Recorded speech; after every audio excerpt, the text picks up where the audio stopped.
Jeśli otrzymałeś unijne wsparcie na sfinansowanie swojego projektu, na pewno podczas jego realizacji pojawi się wiele pytań. Na przykład, co zrobić w przypadku jakichkolwiek zmian w projekcie? Dowiedz się, jak rozwiązywać sytuacje problemowe, jak wygląda współpraca z opiekunem, który zostaje Ci przydzielony ze strony Mazowieckiej Jednostki Wdrażania Programów Unijnych. Od dobrych kontaktów oraz skutecznej współpracy beneficjenta z opiekunem projektu w dużej mierze zależy prawidłowa realizacja projektu, który powinien być priorytetem obu stron. Pierwszym momentem spotkania opiekuna z beneficjentem jest dzień podpisywania umowy o dofinansowanie w siedzibie Mazowieckiej Jednostki Wdrażania Programów Unijnych. To podczas tego spotkania ustalane są zasady współpracy beneficjenta z opiekunem projektu. Pamiętajcie, iż opiekun stanowi dla Was pierwszą linię wsparcia, ale to na Was spoczywa obowiązek prawidłowej realizacji projektu. W tej perspektywie kontakt z opiekunem projektu odbywa się przez system SL 2014. W przypadku zdiagnozowania problemów podczas realizacji projektu proszę niezwłocznie powiadomić o tym opiekuna projektu, który pomoże Państwu rozwiązać problem. Mazowiecka Jednostka Wdrażania Programów Unijnych zdaje sobie sprawę z tego, że od czasu złożenia wniosku o dofinansowanie projektu do czasu jego faktycznej realizacji mija wiele miesięcy, podczas których może wystąpić mnóstwo zmian mających wpływ na jego realizację. Zmiany mogą być wprowadzone, natomiast nigdy nie mogą być one dowolne. Ogólne zasady wprowadzenia zmian w projekcie regulowane są w paragrafie 18 umowy o dofinansowanie projektu. Każdorazowo beneficjent powinien w pierwszej kolejności zgłosić projekt zmian do opiekuna projektu. Wtedy opiekun może je przeanalizować, sprawdzić, czy jest wystarczające uzasadnienie i przekazać beneficjentowi dalszą ścieżkę postępowania.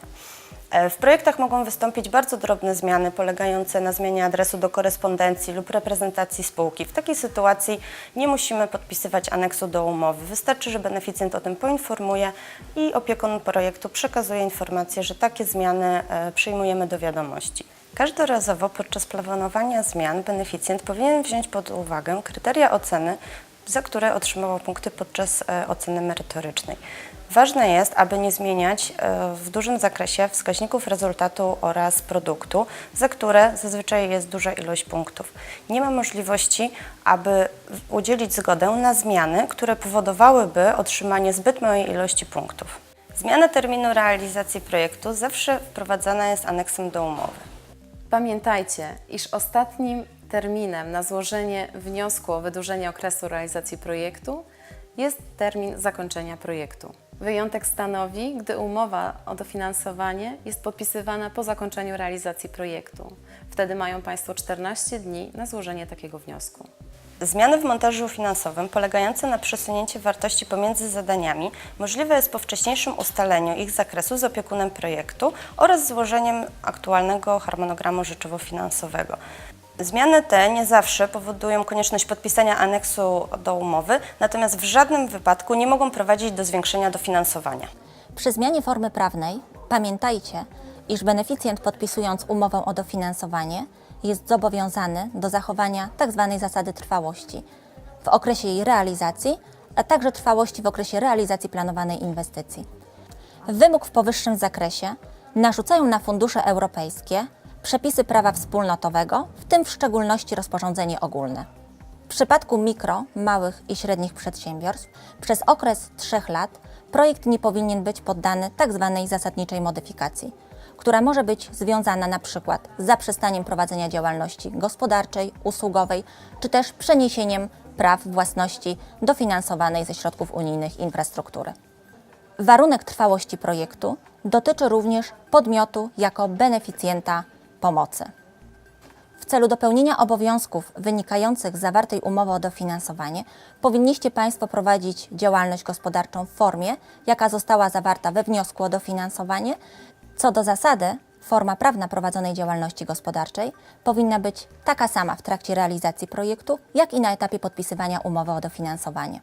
Niemniej jednak dopuszcza się możliwość zmiany formy prawnej prowadzonej działalności gospodarczej, o ile związana jest ona z tzw. sukcesją uniwersalną praw i obowiązków beneficjenta, to jest stanowi formalno-prawną kontynuację prowadzonej dotychczas działalności gospodarczej. Dopuszcza się zatem możliwość przekształcenia, o ile jest ona dokonana zgodnie z warunkami w trybie i na zasadach przewidzianych przepisami Kodeksu spółek handlowych. W przypadku spółek prawa handlowego sprzedaż udziałów nie narusza przepisów w zakresie trwałości inwestycji, o ile przeprowadzona transakcja nie ma wpływu na cele i charakter realizowanego projektu, na osiągnięte cele w projekcie oraz wskaźniki, a także wystąpienie tzw. nieuzasadnionej korzyści, np. w aspekcie ekonomicznym, zarówno po stronie nabywcy, jak i zbywcy udziałów. Oczywiście każdy przypadek zmiany formy prawnej traktujemy indywidualnie i staramy się znaleźć jak najkorzystniejsze rozwiązanie dla każdej sytuacji.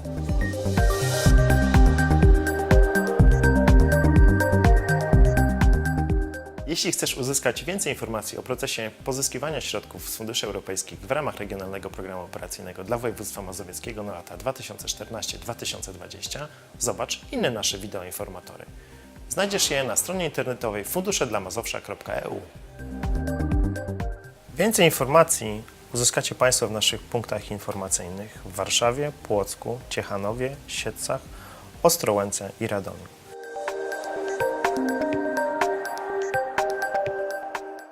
Nie zapomnijcie też o naszej stronie internetowej funduszedlamazowsza.eu.